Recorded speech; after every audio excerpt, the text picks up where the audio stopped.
Sebelum kita memulai aktivitas kita, marilah kita berdoa menurut agama dan kepercayaan kita masing-masing. Berdoa dipersilahkan.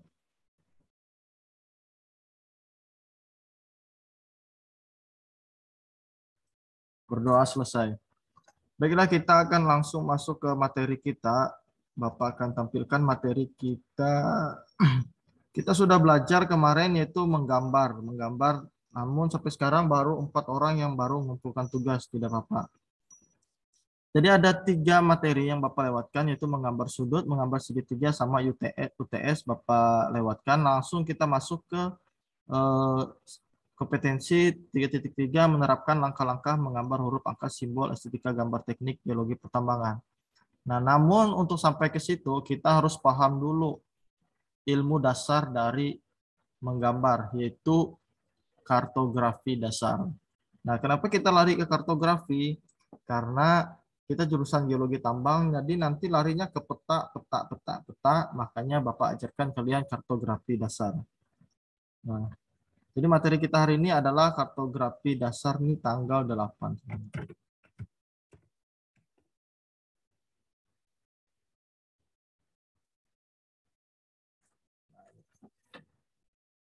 Ini Bapak dapat buku. Nah, judulnya kartografi dasar, ini merupakan hasil fotokopi, namun yang kita lihat adalah materinya. Ini dibuat atau disusun oleh Kak Endro Saryono dan Muhammad Nusraban tahun 2020 dulu. Baik, kita langsung masuk ke materi kita. Nah, ini materinya. Jadi bagi kalian yang ingin punya atau belajar tentang kartografi, kalian bisa beli bukunya di Shopee, ada ketiknya kartografi dasar. Apa sih yang diajari di pelajaran kartografi itu? Nah, ini Bapak akan perlihatkan buat kalian. Yang pertama adalah pengertian kartografi. Selanjutnya adalah unsur-unsur di dalam peta. Terus lettering sama gambar bola bumi. Selanjutnya proyeksi peta. Selanjutnya simbolisasi, dan selanjutnya generalisasi. Terus layout peta, pemetaan dasar, pemetaan topografi, pemetaan digital. Ini sama dengan silabus kita. Nah, namun di sini Bapak akan jelaskan di pengertian kartografi. Pendahuluan. Pengertian kartografi. Kartografi berasal dari bahasa Yunani, yaitu karto sama dengan karto, yang berarti permukaan, dan grafis yang berarti gambar. Jadi kartografi adalah gambar permukaan. Maka diartikan kartografi adalah sebagai ilmu membuat peta. Nah, seperti itu. Jadi kartografi adalah ilmu membuat peta. Nah, arti istilah kartografi telah berubah secara fundamental sejak tahun 1960. Kartografi yang tadinya hanya didefinisikan sebagai pembuat peta, saat ini didefinisikan sebagai penyampaian informasi geospasial dalam bentuk peta. Nah, ini. Jadi seperti yang Bapak bilang di awal pertemuan kita, yaitu gambar itu adalah sarana menyampaikan informasi.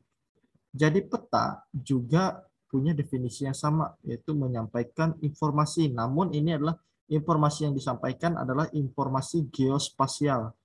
Artinya geologi spasial itu jarak-jarak dalam bentuk peta. Nah, itu.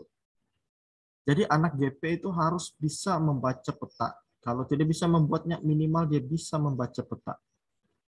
Hal ini disebabkan oleh kenyataannya bahwa kartografi telah dikelompokkan dalam ilmu pengetahuan komunikasi dan hadirnya teknologi komputer. Nah, seperti itu. Hal tersebut tentu menghasilkan pandangan bahwa kartografi tidak hanya sebagai pembuatan peta semata. Nah, ini. Jadi kartografi ternyata berkembang, dia tidak sebatas membuat peta saja. Tetapi penggunaan peta juga termasuk pada bidang kartografi. Jadi dia pembuatan sama penggunaan. Jadi ada dua sudah. Kalau dulu kartografi itu hanya sebatas pembuatan. Nah, sekarang penggunaan peta juga termasuk dalam kartografi. Jadi kartografi itu ada dua, penggunaan sama pembuatan sama penggunaan.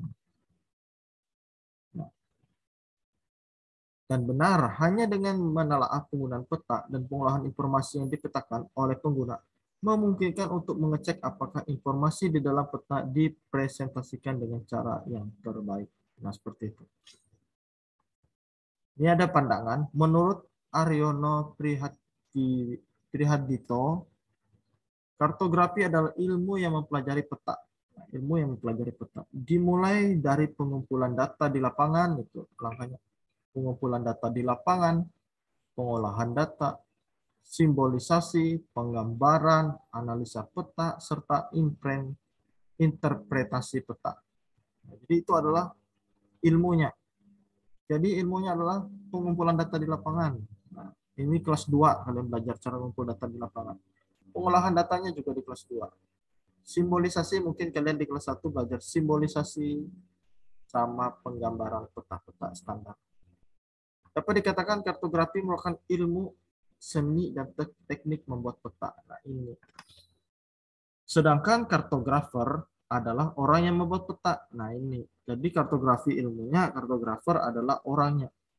Syarat-syarat sebagai kartografer adalah 50% pengetahuan geografi, 30% bidang seni, 10% pengetahuan matematis, 10% pengetahuan peta. Nah, jadi yang paling banyak adalah 50% ini pengetahuan geografis. Apa itu pengertian geografis? Nah, pengertian geografis adalah dia tahu nih posisi posisi kondisi alam, ada bukit, lembah, itu harus tahu itu. Ada sungai, ada mungkin kan orang tidak tahu sungai, bentuk gunung, lembah. Sama 30%-nya seni. Kenapa ada seni? Karena kan menggambar. Kalau gambar kok tidak ada seni, nanti kurang estetik kata orang. Seperti orang yang main TikTok tuh estetik kalau foto-foto. 10% pengetahuan matematis. Kenapa ada pengetahuan matematis? Karena di situ ada menghitung luas, menghitung jarak. Nah, itu. Sama 10%-nya lagi pengetahuan tentang peta, yaitu simbol-simbol. Nah, itu.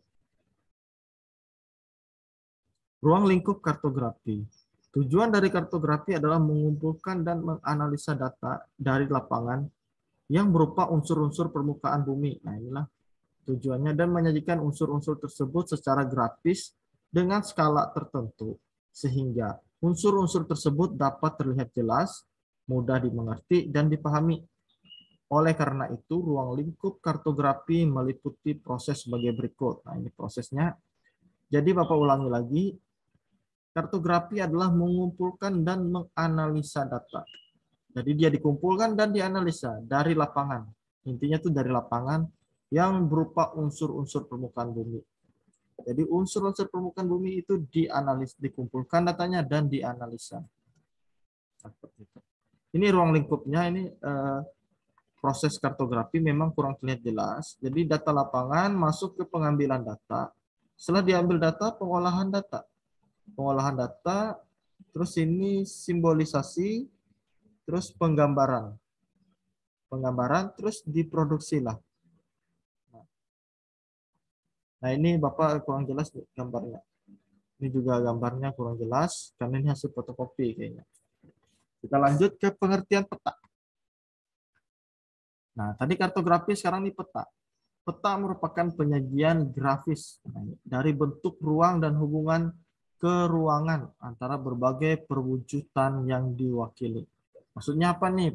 Penyajian grafis. Grafis itu adalah garis, garis, garis, garis dalam bentuk ruang.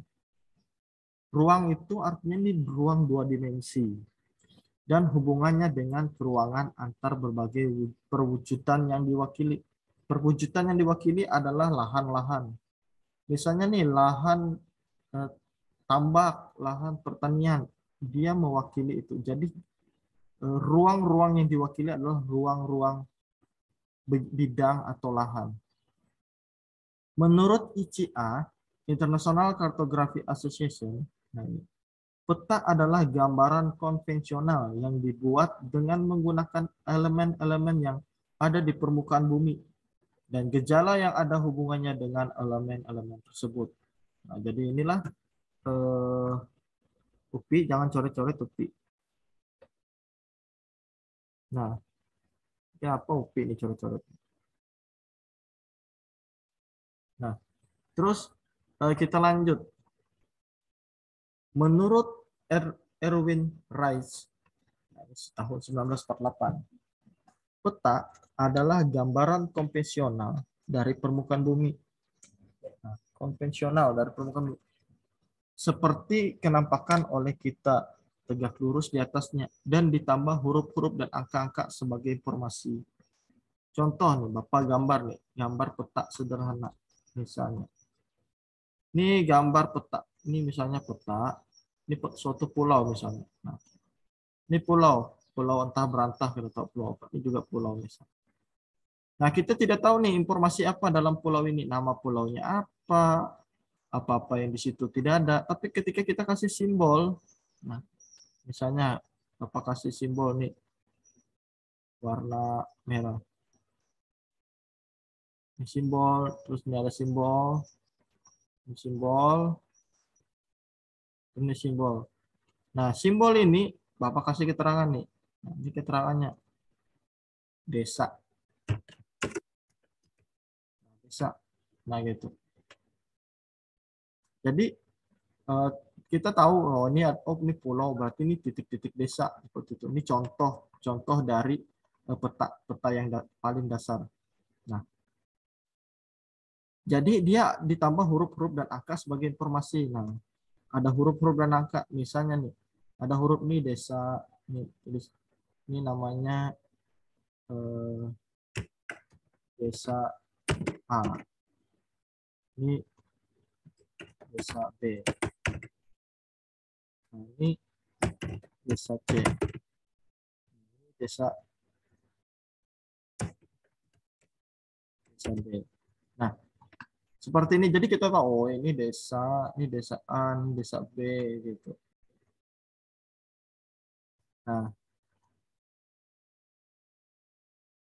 peta mengandung arti komunikasi. Nah, itu tadi kan peta mengandung arti komunikasi, artinya merupakan suatu sinyal atau saluran antara pengirim pesan, sang pembuat peta, dengan penerima pesan, pembaca peta. Nah, seperti contoh ini tadi. Bapak seorang pengirim pesan, ini, gambar ini Bapak kirim ke kalian, terus kalian membacanya bisa penerima pesan. Oh, ini pulau, oh tanda lingkaran itu desa, artinya oh itulah. Nah, seperti itu. Jadi kalian langsung tahu tanpa harus Bapak jelaskan. Nah, seperti itu. Artinya penerima pesan. Dengan demikian peta digunakan untuk mengirim pesan yang berupa informasi tentang realita dalam wujud berupa gambar. Nah, seperti Bapak jelaskan tadi, agar pesan dalam kurung gambar tersebut dapat dimengerti, maka harus ada bahasa yang sama antara pembuat peta dan pembaca peta. Nah, itu. Jadi ketika komunikasi itu harus disamakan antara sang penerima pesan dan pemberi pesan, biar informasi yang diberikan itu dapat tersampaikan dengan baik. Makanya dalam pembuatan peta itu tidak bisa asal-asalan. Ada simbol-simbol yang disepakati, ada lambang-lambang atau cara-cara yang disepakati seluruh dunia. Jadi ketika orang belajar, tanpa sang pemberi pesan mengasih tahu, sang pembaca pesan sudah bisa membacanya dengan ilmu-ilmu dasar, yaitu adalah ilmu kartografi. Kartografer di sini harus bisa memahami apa yang hendak disampaikan pembuat peta kepada para pembaca peta dengan menerjemahkan dalam bahasa simbol agar pembaca peta dapat mengerti. Nah, seperti ini. Dalam pemakaian bahasa simbol, seorang kartografer harus memahami betul bentuk simbol, penempatan simbol, arti simbol, dan desain simbol tersebut. Dengan kata lain, penyajian secara keseluruhan dari peta itu sendiri. Hal ini penting agar peta mudah dibaca, mudah dimengerti, dan dipahami, mudah ditafsirkan, mudah dianalisa, sehingga memberi manfaat semaksimal mungkin sesuai maksud dan tujuan. Nah, itulah. Jadi, sang kartografer harus memahami. Seperti ini contoh, misalnya nih, kita belajar. Misalnya nih, kita kasih kode-kode. Misalnya X, nah X, ada X, terus ada bintang, contohnya. Kita sepakati bersama, ada lope. Ini kita kasih arta. X itu artinya area berbahaya. Bintang itu adalah lokasi favorit. Kalau hati itu adalah tempat anak-anak muda nongkrong, contohnya. Jadi inilah informasi yang kita sepakati bersama. Jadi ketika sang pemberi pesan menyampaikan, memberi titik, misalnya, titik di sini, nah, oh di sini berarti tempat bahaya. Di sini, oh berarti di sini titik favorit orang kumpul. Misalnya Lope. Wah, oh di ujung Lope, ternyata di sini para jomblo-jomblo cari pasangan. Itu contohnya, tempat anak-anak nongkrong. Nah, jadi informasi itu harus bisa dipahami antar pembaca dan penerima pesan. Nah, ini contohnya. Ini contoh peta. Nah, jadi peta merupakan gambaran sebagai dari penampakan bumi. Nah, ini adalah permukaan bumi, daerah yang akan digambar, dibuatlah menjadi peta seperti ini. Nah, persepsi penggunaan peta. Nah, jadi seperti itu. Fungsi peta. Nah, kita masuk lagi fungsi peta. Nah, fungsi peta adalah menunjukkan posisi suatu atau lokasi relatif. Nah, ini peta. Menunjukkan posisi atau lokasi relatif. Letak suatu tempat dalam hubungannya dengan tempat lain di permukaan bumi. Yang pertama adalah fungsinya adalah menunjukkan posisi. Ini UPI, ini jangan coret-coret ya UPI. Nah, harusnya punya UPI. Nah, selanjutnya mana sampai mau memperlihatkan ukuran. Jadi di peta itu dia memperlihatkan ukuran. Taruhlah ini UPI coret-coret.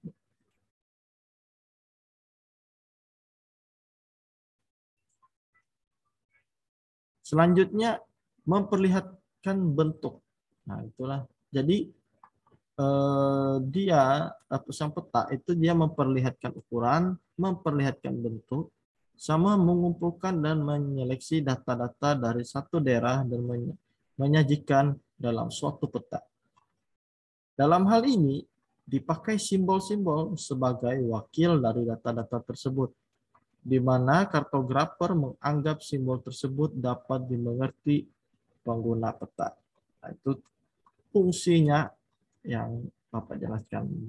Ulangi, menunjukkan posisi, kedua memperlihatkan ukuran, ketiga memperlihatkan bentuk, dan keempat mengumpulkan dan menyeleksi data suatu daerah. Begitu. Tujuan pembuatan peta.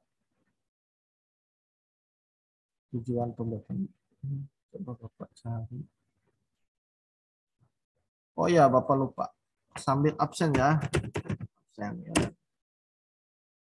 Sambil absen. Nah, selanjutnya tujuan pembuatan peta. Tujuan pembuatan peta adalah untuk komunikasi informasi ruang, yang pertama. Yang kedua, untuk menyimpan informasi. Yang ketiga, digunakan untuk membantu suatu pekerjaan, misalnya konstruksi jalan, navigasi, perencanaan, dan lain-lain. Terus selanjutnya digunakan untuk membantu dalam suatu desain, misalnya desain jalan, dan sebagainya. Untuk analisa data spasial, misalnya perhitungan volume, dan sebagainya. Ini adalah tujuan dibuatnya peta. Nah, itu. Jadi, peta itu sangat penting, karena orang tidak bisa mendesain suatu kota, mendesain jalan, mendesain jembatan, atau merencanakan navigasi kalau tidak ada peta. Jadi ilmu peta ini sangat-sangat penting sekali untuk kalian pahami. Walaupun kalian nanti tidak bekerja di bidang pemetaan, minimal kalian bisa membaca peta.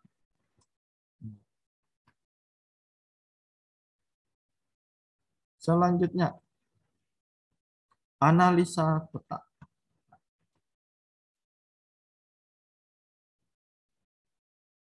Analisa peta. Analisa peta adalah kegiatan membaca objek atau detail-detail termasuk informasi yang ada dalam suatu peta. Yang pertama, menghitung jumlah sungai. Ini contoh analisanya. Misalnya di suatu daerah, berapa nih banyak sungainya, hitung jumlah sungai. Yang kedua, mengukur panjang dan lebar sungai. Dianalisa. Yang ketiga, mengukur jarak antar tempat. Yang keempat, mengukur luas wilayah. Yang kelima, menentukan letak astronomi suatu titik atau wilayah. Nah, itulah analisa peta. Jadi, peta itu yang dianalisa adalah sungai, panjang lebar sungai, panjang lebar jalan, mengukur jarak suatu tempat, sama mengukur luas wilayah. Nah, seperti itu. Menentukan letak astronomi, suatu titik atau wilayah. Nah, itulah fungsi dari analisa peta. Analisa peta ini masuk ke biasanya pelajaran kelas 3 atau kelas 2. Kelas 2. Atau biasanya kalau tidak sempat itu kalian kursus untuk analisa peta. Karena analisa peta ini agak susah, jadi itu harus kalian punya ilmu dasar dulu sebelum masuk ke analisa peta. Selanjutnya adalah interpretasi peta. Interpretasi peta merupakan kegiatan menentukan atau membaca fenomena-fenomena yang ada berdasarkan aspek-aspek yang tercakup dalam suatu peta. Contohnya, ini contoh interpretasi peta. Menentukan arah aliran. Nah, arah aliran tuh kalau kalian sudah kelas 2, kalau sempat itu praktek kalian menggambar menentukan arah aliran sungai, ini arah alirannya kemana. Yang selanjutnya, memperkirakan kesuburan tanah, ini berdasarkan data tanah. Yang ketiga, perkembangan lahan. Nah, komparasi beberapa peta yang tahun pembukaan dan berbeda. Ini biasanya untuk pertambangan, kehutanan, perkebunan, perkembangan lahan. Selanjutnya, memperkirakan atau menentukan lokasi tempat-tempat pelayanan umum, rumah sakit, terminal, sekolah, kawasan industri, dan lain-lain. Itu interpretasi peta. Jadi dia menentukan atau membaca fenomena-fenomena yang ada. Nah, seperti itu. Selanjutnya, memperkirakan sedimentasi dari beberapa aliran sungai pada suatu tubuh perairan tertentu. Waduk, danau, dan rawa. Nah, ini sudah masuk tahap advance. Selanjutnya, masuk ke poin selanjutnya adalah karakteristik peta. Karakteristik peta. Nah, karakteristik peta. Peta memiliki karakteristik sebagai berikut. Nah, yang pertama, skala bervariasi. Nah, mudah direproduksi, bisa digunakan sebagai peta dasar untuk kepentingan-kepentingan tertentu. Selanjutnya, menggambar daerah wilayah tertentu relatif sempit untuk mengetahui lokasi peta, untuk perencanaan-perencanaan detail yang harus menggunakan peta skala besar. Nah, terus kalau di bawah ini adalah pembahasan-pembahasan saja. Nah ini kayaknya sudah cukup materinya. Nah inilah tentang tentang kartografi. Mungkin minggu depan kita masuk ke materi inilah ke sini. Nah, ke peta mental. Sampai di sini kira-kira ada pertanyaan? Sudah absen kan? Udah, Pak. Udah, Pak. Oh, sudah. Ada pertanyaan sampai sini? Ada pertanyaan? Tuh ada, Pak. Oke, kalau tidak ada,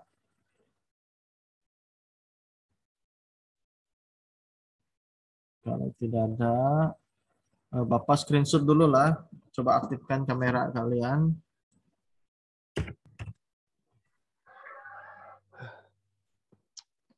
Kita screenshot sebentar.